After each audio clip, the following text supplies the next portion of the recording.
adalah salah satu tahapan dari mekanisme partai terkait persiapan pencalonan pemilu 2024. Gus Muhaimin Iskandar Teguh memerintahkan PKB melaksanakan tahapan ujian kelayakan kepatutan karena Gus Muhaimin sangat berharap calon-calon PKB di semua tingkatan benar-benar hasil penjaringan, benar-benar hasil seleksi, dan benar-benar dipastikan punya komitmen integritas yang kuat. Komitmen integritas yang kuat bagaimana nanti kalau diselesaikan beberapa jadi benar-benar bisa membawa manfaat. Makanya ujian kelayakan kepatutan yang pagi hari ini kita laksanakan bagian dari mekanisme partai untuk apa?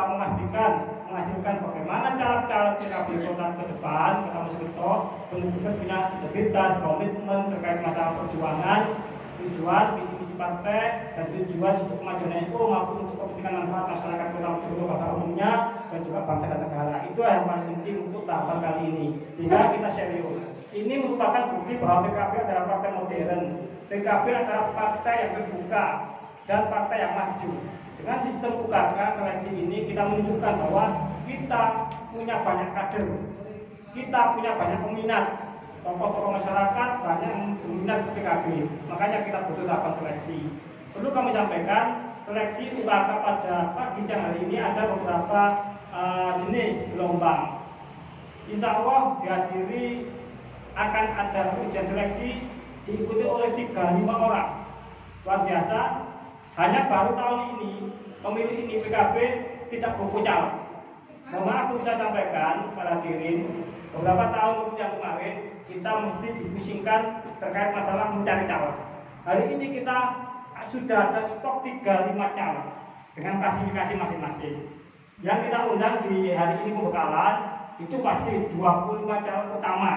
Karena secara undang-undang partai wajib memenuhi 100% calonnya, yaitu 25 orang. 25 orang itu dihasilkan dari 25 kursi, jatahnya dibagi Kota Mojokerto 25 kursi. Yang kita undang dari 25 calon utama ini hari ini kita ikutkan untuk UKK. Yang pagi ini diawali dengan panjenengan semuanya, yaitu beberapa caleg-caleg baru maupun caleg-caleg lama yang calon kembali. UKK khusus untuk calon incumbent. Selebihnya 10 orang itu calon cadangan kita, berasal dari beberapa nama-nama kader-kader terbaik PKB, calon intern. Jadi 35 itu yang 25 kali itulah yang nanti kita caleg itu cadangan. Calon internal PKB sendiri itu Mas Yanto itu calon internal. Tapi walaupun calon internal, di saat suatu saat dibutuhkan terpaksa harus turun karena misalkan di luar teknis sedang mundur, gak ada solusi, Pak Yanto kita turunkan. Dan walaupun calon internal sekali turun pasti siap taruh. Jadi internal tapi siap taruh gitu. Tapi internal caleg cadangan. Ini contohnya. Contohnya Cak Yanto caleg internal yang cadangan.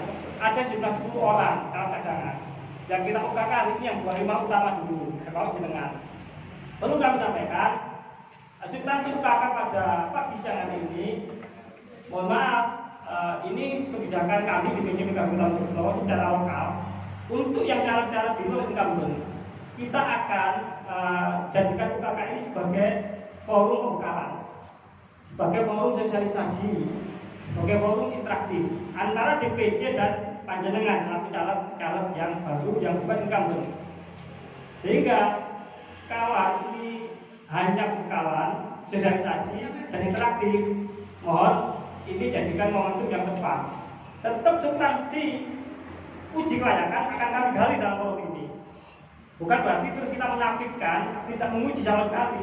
Tapi kita punya cara bagaimana ujian itu bisa jalan dalam satu forum bersamaan. Makanya nanti khusus di tahapan itu kami butuh paham bagaimana sih pola panjenengan berdasarkan ini nawaitunya, bagaimana rencana strategi jenengan, bagaimana peta lapangan yang jenengan sudah kuasai, yang sudah jenengan rencanakan. Itu nanti satu persatu mau disampaikan pada saya, pada kami. Satu persatu dalam forum ini. Cukup 3 menitan.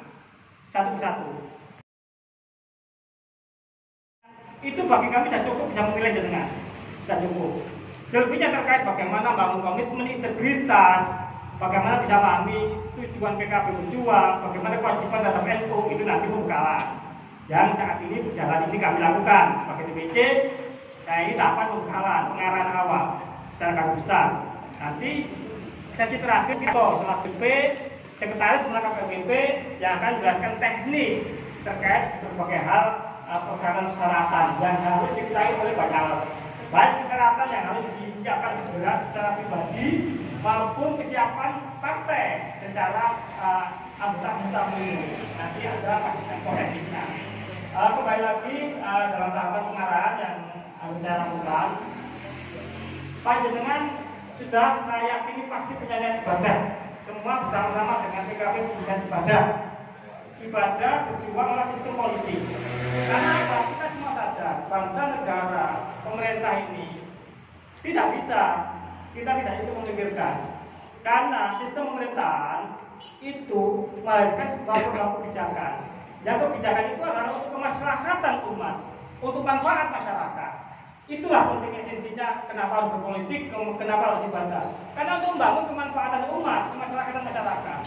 Bisa kita bayangkan kalau kursi-kursi strategis kekuasaan, baik dari mulai tingkat kota sampai provinsi sampai negara, diisi orang-orang yang punya komitmen, orang-orang yang nggak punya integritas, pasti kebijakannya tidak manfaat. Setuju. Apa itu kata? Itu bayangkan. Nanti satu partai saya nyatakan, saat saya berikan sebuah masukan. Diisi lain, pasti akan tidak jelas. Kecuali diisi orang-orang punya komitmen, punya niat tekad kuat, insya Allah pasti akan melakukan kebijakan yang manfaat.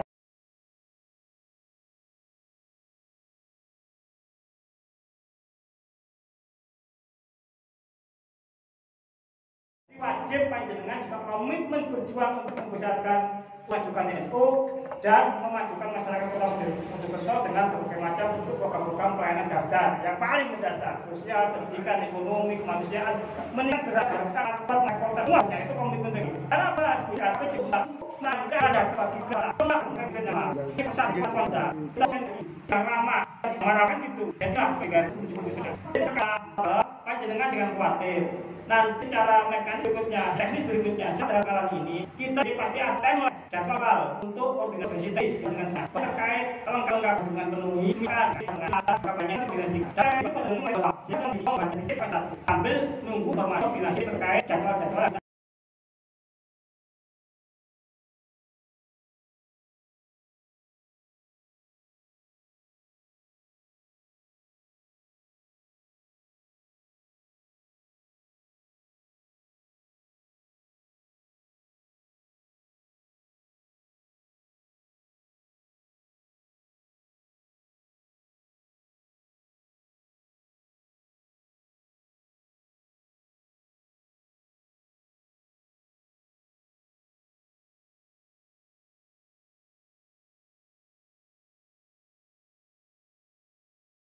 Dengan manfaat semuanya.